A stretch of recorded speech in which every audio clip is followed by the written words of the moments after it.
University of গৌড়বঙ্গের অধীনে যেসব ছাত্রছাত্রীরা 2023-24 শিক্ষাবর্ষে বিভিন্ন কলেজে বিএ ফার্স্ট সেমিস্টারে পড়ছো, তোমাদের ফাইনাল পরীক্ষা আগামী 13/3/2024 তারিখ থেকে শুরু হতে চলেছে।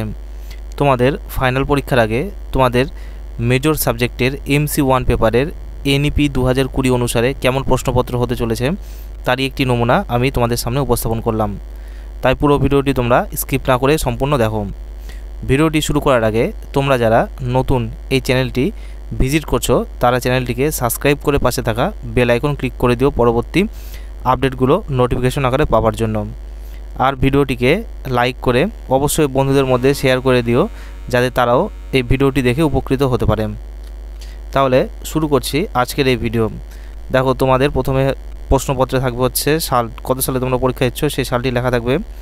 এরপরে লেখা আছে কি সাবজেক্ট বেঙ্গলি মেজর, তারপরে থাকবে কি পেপার কোড অর্থাৎ BNG MC1, তোমাদের যে এটি হচ্ছে পেপার কোড বেঙ্গলি মেজর 1-এর।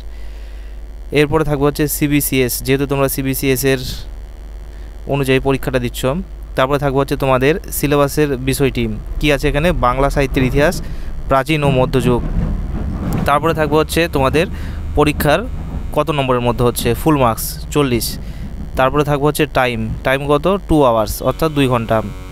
তারপরে থাকছে কি দক্ষিণ পার্শ্বস্থ সংখ্যা প্রশ্নের পূর্ণমান নির্দেশক, অর্থাৎ তোমাদের প্রশ্নের দক্ষিণ দিকে যেসব নাম্বারগুলো দেওয়া থাকবে সেগুলো হচ্ছে তোমাদের প্রশ্নের পূর্ণমান দেওয়া থাকবে এগুলো। এবারে বলেছে কি নিম্নলিখিত প্রশ্নগুলির উত্তর দাও, অর্থাৎ তোমাদের বাংলা মেজর 1-এর যে পরীক্ষাটি হবে সেটি কিন্তু পূর্ণমান 40 নম্বরের মধ্যে, আর এখানে তোমাদের 4টি 10 নম্বরের প্রশ্নের উত্তর লিখতে হবে, আর প্রতিটি প্রশ্নের সঙ্গে অথবাযুক্ত অন্য প্রশ্ন দেওয়া থাকবে। তাহলে কেমন তোমাদের পরীক্ষার প্রশ্নপত্র হতে চলেছে তা একবার তোমরা দেখে নাও। প্রথম প্রশ্ন হচ্ছে চর্যাপদের পুঁথিটি কে কবে কোথা থেকে আবিষ্কার করেন? চর্যাপদের সাহিত্য মূল্য নিরূপণ করে বাংলা সাহিত্যের ইতিহাসে এর গুরুত্ব ব্যাখ্যা করো। এই প্রশ্নটি দেখো 1+1+1+7 এইভাবে কিন্তু এটা ডিভিশন করা রয়েছে, অথবা এটার সঙ্গে আরেকটি প্রশ্ন রয়েছে একক 1 থেকে, শ্রীকৃষ্ণ কীর্তন কাব্যটি কে কবে কোথা থেকে আবিষ্কার করেন? কাব্যটি কার রচনা? এর খণ্ড কয়টি ও কী কী? কাব্যটির কাহিনী বর্ণনা করো বা শ্রীকৃষ্ণ কীর্তন কাব্যের রাধা চরিত্রটি সম্পর্কেও লেখো। দেখো, এখানেও কিন্তু তোমাদের দক্ষিণ পার্শ্বে প্রশ্নের মান একবারে ডিভিশন করা রয়েছে বা ভাগ করে দেওয়া রয়েছে। এবার দেখো 2 নম্বর প্রশ্ন, অর্থাৎ তোমাদের একক 2 থেকে প্রশ্নটি হবে এটি। বৈষ্ণব ধর্ম ও সাহিত্যের বিকাশে বৃন্দাবনের ষড় গোস্বামীর অবদান আলোচনা করো, অথবা সপ্তদশ অষ্টাদশ শতাব্দীর উত্তরবঙ্গের 2 জন শ্রেষ্ঠ মনসামঙ্গল কাব্যের কবির পরিচয় ও তাদের কাব্য রচনার বিবরণ দাও। তো এরকম থাকবে তোমাদের একক 2 থেকে। এরপরের প্রশ্ন 3 নম্বর, অর্থাৎ একক 3 থেকে যে প্রশ্নগুলি হবে তোমাদের। প্রশ্ন হচ্ছে সপ্তদশ শতাব্দীর মুসলমান কবিদের সম্পর্কে কেউ কেউ বলেন যে তারাই মধ্যযুগীয় বাংলা সাহিত্যের গতানুগতিকতা ভঙ্গ করে নূতনত্বের পরিচয় দেন।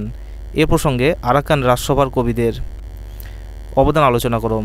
এখানে আরাকান রাজসভার যে 2 জন কবি আছে, দৌলত কাজী এবং সৈয়দ আলাওল, এদের 2 জনের সম্পর্কে কিন্তু আলোচনা করতে হবে। এই প্রশ্নটির মান দেখো 5+5 অর্থাৎ 10, অথবা বাংলা মহাভারতের শ্রেষ্ঠ অনুবাদক হিসেবে কাশিরাম দাসের ব্যক্তিগত জীবন ও তার রচিত কাব্যের বিষয়ে আলোচনা করো। এটিও রয়েছে 5+5 অর্থাৎ 10। এবারে তোমাদের যে একক 4 রয়েছে এখান থেকে একটি প্রশ্ন তোমাদের কিন্তু লিখতে হবে, 2টো প্রশ্ন থাকবে। প্রশ্ন হচ্ছে কি বাউল গানের ভিতরে যে সাধনার মূল তত্ত্ব নিহিত আছে তার সংক্ষেপে আলোচনা করো। একজন বাউল কবির কাব্য প্রতিভার পরিচয় দাও। এখানে বাউল কবি বলতে এখানে লালন ফকিরের কথাই বলা হয়েছে।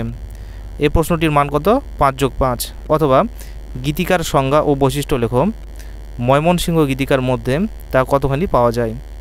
এটির মানও কিন্তু 5+5। তো ঠিক এইরকমই তোমাদের কোশ্চেন প্যাটার্নটি হবে।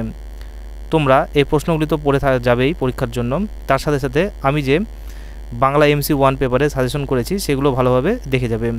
যদি তোমরা সেই সাজেশনটি এখনও দেখে না থাকো তাহলে তোমরা এই ভিডিওর ডেসক্রিপশনে গিয়ে তা দেখে নিতে পারো।